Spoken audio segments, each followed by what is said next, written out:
नमस्कार दोस्तों। जिसने भारत और पाकिस्तान के बंटवारे में महत्वपूर्ण भूमिका निभाई, आज इस वीडियो में समझेंगे कि उनकी मृत्यु क्या एकदम दर्दनाक तरीके से हुई, अगर हुई तो कैसे हुई। इसमें किसी की मृत्यु हुई टीबी से, तो किसी की बम ब्लास्ट में हुई, किसी की निमोनिया के कारण हुई, तो किसी का जो डेड बॉडी है उसको जलाने के लिए, उसको दफन करने के लिए चंदा तक इकट्ठा करना पड़ा। तो आइए समझते हैं कि किसने भारत और पाकिस्तान का जो बंटवारा है महत्वपूर्ण भूमिका निभाई और उसके बाद इनकी मृत्यु कितने दर्दनाक तरीके से हुई। सबसे पहला नाम आता है चौधरी रहमत अली का। ये कौन है, इनके बारे में सबसे पहले समझते हैं और पाकिस्तान की जो नींव है वो कैसे पड़ी इसके बारे में एक नजर डालते हैं। 28 जनवरी 1933 में 28 जनवरी 1933 में कैम्ब्रिज यूनिवर्सिटी के छात्र रहे हैं रहमत अली खान, चौधरी रहमत अली खान। इन्होंने एक मसौदा तैयार किया जिसमें लिखा इन्होंने मसौदे में कि अगर मुसलमानों को अपना अस्तित्व बचाकर रहना है तो उन्हें हिंदुओं से अपना एक अलग देश बना लेना चाहिए, अलग देश बनाना चाहिए, अलग तरीके से रहना चाहिए। ये किसके द्वारा कहा जा रहा है? ये कहा जा रहा है चौधरी रहमत अली के द्वारा कहा जा रहा है। उन्होंने कहा कि यही नहीं, यही पाकिस्तान का कंसेप्ट, यहीं से जन्म आता है, पाकिस्तान के कंसेप्ट का जन्म आता है। तो पाकिस्तान का जो शुरुआत हुआ है इसी से जन्म होता है। 16 नवंबर 1897 को पंजाब के होशियारपुर में एक पंजाबी मुस्लिम परिवार में जन्मे रहमत अली ने पाकिस्तान की शुरुआत का कंसेप्ट यहीं से वो देते हैं। 28 जनवरी 1933 को कैम्ब्रिज यूनिवर्सिटी में ग्रेजुएशन के दौरान रहमत अली ने एक पंपलेट लिखा। उस पंपलेट में उन्होंने लिखा था नाउ और neighbours are we to live और पेरिस फॉर एवर्स, यानी कि 4.5 पन्ने का इस प्रपोजल में उन्होंने लिखा था कि भारत के उत्तर पश्चिम में जितने भी मुस्लिम बहुसंख्यक आबादी हैं, पंजाब हो गया, कश्मीर हो गया, सिंधु हो गया, बलूचिस्तान हो गया, इन सबको मिलाकर, इनका एरिया काफी बड़ा था, अभी देखेंगे नीचे मैप में, मिलाकर एक देश बनाया जाना चाहिए जिसका नाम पाकिस्तान होना चाहिए। पाकिस्तान का मतलब इन्होंने बताया पवित्र भूमि। पाकिस्तान का इन्होंने मतलब बताया पवित्र भूमि। हालांकि इस समय जो टेररिस्ट अटैक हो रहे हैं उससे ये अपवित्र भूमि हो चुका है, लेकिन पवित्र भूमि इन्होंने नाम दिया है। फिर समझते हैं इसके बारे में। इन्होंने जो जो रहमत अली के द्वारा जो मसौदा तैयार किया गया था, जो नक्शा दिया गया था, ये जो ग्रीन कलर का एरिया दिख रहा है ना, इस पूरे एरिया को मिलाकर, पूरी ग्रीन कलर के एरिया को मिलाकर इन्होंने प्रस्ताव दिया था। और प्रस्ताव देने के बाद कहा था कि ऐसा, मतलब ऐसा होना चाहिए पाकिस्तान, इतने एरिया में होना चाहिए पाकिस्तान। लेकिन जो मोहम्मद अली जिन्ना है, जिसे फाउंडिंग फादर ऑफ पाकिस्तान कहा जाता है, उनके द्वारा एक छोटा सा माचिस के डिब्बे के आकार का जो देश है पाकिस्तान का, उसे ही इन्होंने एक्सेप्ट कर लिया। कैसे एक्सेप्ट कर लिया उसके बारे में समझते हैं। 1934 में रहमत अली ने जिन्ना को प्रपोजल अपना सुनाया, तो जिन्ना ने कहा कि इतनी जल्दबाजी ठीक नहीं होगी, पानी अपना रास्ता खुद ही तलाश लेगा, ये जिन्ना के द्वारा कहा जा रहा है। फिर उसके बाद रहमत अली का जो कंसेप्ट है मुसलमानों में तेजी से फैलना शुरू कर दिया। अब मुस्लिम अलग देश की मांग करना शुरू कर दिए। फिर उसके बाद मोहम्मद अली जिन्ना पाकिस्तान की जित, भले ही माचिस की डिबिया ही जितना हो, उन्होंने कहा कि भले ही माचिस की डिबिया ही इतना हो पाकिस्तान, लेकिन हमें पाकिस्तान चाहिए ही।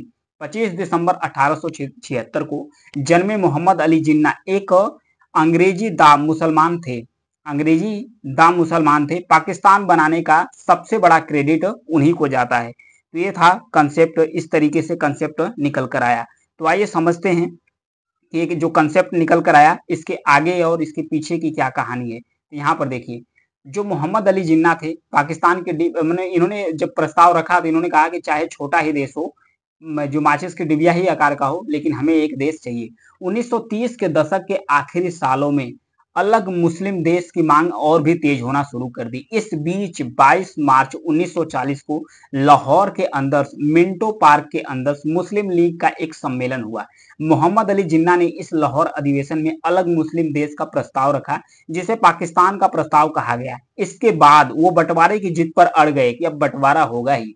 पाकिस्तान को लेकर जिन्ना इतने डेस्परेट थे ना कि सिख नेता बलदेव सिंह से कहा था, अगर मुझे इस माचिस के डिब्बी के बराबर अगर पाकिस्तान मिलता है तो भी मैं उसे स्वीकार कर लूंगा, लेकिन पाकिस्तान हमें चाहिए। वो पूरी जिद पर अड़ गए थे कि हमें पाकिस्तान चाहिए, पाकिस्तान के नीचे किसी प्रकार से हम, मतलब ये दूसरा चीज एक्सेप्ट नहीं करेंगे। तो ये था इसकी कहानी। आइए समझते हैं कि किस तरीके से जो पाकिस्तान बना।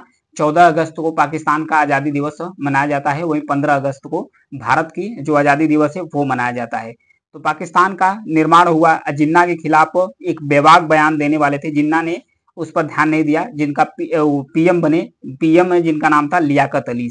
ये उनसे जरूर नाराज थे कि एक छोटा सा देश नहीं होना चाहिए। तो और आगे का कंसेप्ट समझते हैं। यहाँ पर देखिए, ये है लॉर्ड माउंटबेटन, जिन्हें भेजा गया था। पहले वर्तमान में भारत पाकिस्तान जब एक ही में था, तो उस समय जो वायसराय थे भारत के, वो थे लॉर्ड वेबल्स। लॉर्ड वेबल्स के स्थान पर जो ब्रिटेन के प्रधानमंत्री थे, वर्तमान ब्रिटेन के प्रधानमंत्री थे, जिनका नाम था क्लीमेट एटलीस, जो वर्तमान प्रधानमंत्री थे क्लीमेट एटलीस, उन्होंने जो लॉर्ड वेबल्स है इनके स्थान पर लॉर्ड माउंटबेटन को भेजा। लॉर्ड माउंटबेटन को भेजा।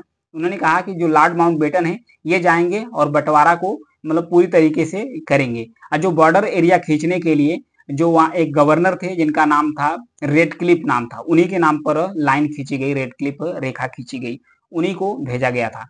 फिर उसके बाद डोमिनिक लेपियर और लैरी कलिंग्स अपनी किताब लिखते हैं जिनका नाम है फ्रीडम एट मिडनाइट। इन्होंने लिखा कि 1 जनवरी 1947 को लुई माउंटबेटन को उस वक्त के प्रधानमंत्री क्लेमेंट एटली ने मिलने के लिए बुलाया, और एटली चाहते थे कि माउंटबेटन भारत के वायसराय हैं वो बने। उनके द्वारा कहा जा रहा है कि भारत के वायसराय क्लेमेंट एटली को बनना चाहिए।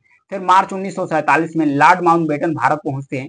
जब वे भारत पहुंचते हैं तो पिछले जो वायसराय लॉर्ड वेवल थे वहां खड़े थे, उनका स्थान लेते हैं। लॉर्ड वेवल ने एक फाइल सौंपी जिसमें लिखा था ऑपरेशन मैड हाउस। भारत के बंटवारे का कई फार्मूला इसी फाइल में दबे हुए थे।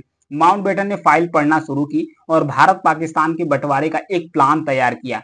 फिर उसके बाद 15 जून 1947 को इसकी स्वीकृति मिल गई और भारत को 2 टुकड़े में विभाजित कर दिया गया। तो वहीं से जब 2 टुकड़े में विभाजित कर दिया गया तो विभाजन के समय बहुत ज्यादा त्रासदी झेलने को मिला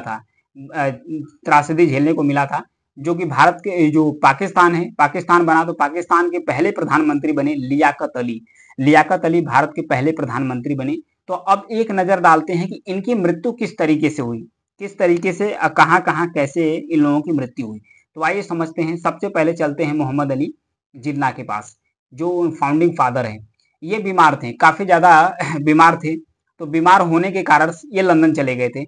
लंदन जाने के बाद इलाज हुआ। फिर उसके बाद जब इन्हें टीबी हो गई, टीबी होने के बाद जब इनसे कहा गया कि आप कुछ ही दिन के मेहमान हैं, तो ये इन्हें कहा कि हम कराची चलेंगे, जहां मेरा जन्म हुआ था वहां पर चलते हैं। तो कराची इन्हें वापस लाया गया।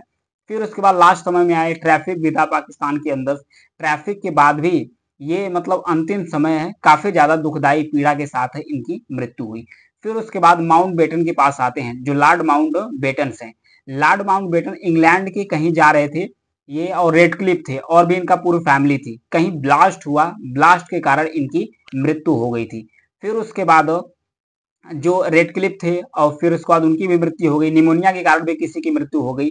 जो लियाकत अली थे, जो पाकिस्तान के पहले प्रधानमंत्री थे, इनकी जो मृत्यु हुई, इनकी मृत्यु कैसे हुई? इनकी मृत्यु हुई एक 2 सख्त थे, 2 शख्स थे पाकिस्तान के अंदर ही, कहीं ये मीटिंग अरेंज कर रहे थे, तो 2 सख्त तुरंत उठे और फिर इनके पर ताबड़तोड़ गोलियां बरसाना शुरू कर दी। एक गोली तो इनके सीने में लगी और सीने के इस पार से उस पार चली गई, तुरंत ऑन द स्पॉट मृत्यु हो गई थी। यानी जितने भी बंटवारा में, पाकिस्तान बनाने में महत्वपूर्ण भूमिका निभाई थी, उनकी मृत्यु काफी ज्यादा दर्दनाक हुई थी। एवं जो रहमत अली थे, जिसने पाकिस्तान का कंसेप्ट ही दिया था, जिनका नाम था चौधरी रहमत अली, इनकी तो मृत्यु ऐसे हुई ना कि ये इनके दफन करने के लिए इन्हें चंदा इकट्ठा करना पड़ा कि इन्हें दफन किया जाए कि नहीं दफन किया जाए।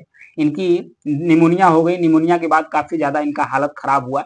चंदे लेकर, कर्ज लेकर ये अपना लास्ट समय में जो जीवन यापन है वो व्यतीत की। तो ये था पाकिस्तान बनाने के लिए जितने लोग इसमें शामिल थे, उनका इस तरीके से, दर्दनाक तरीके से कह सकते हैं कि एक तरीके से इनकी मृत्यु हुई। तो ये था पाकिस्तान और भारत के कंसेप्ट, और इनके बनाने वाले जो फाउंडिंग फादर थे उनकी किस तरीके से मृत्यु हुई। Thank you.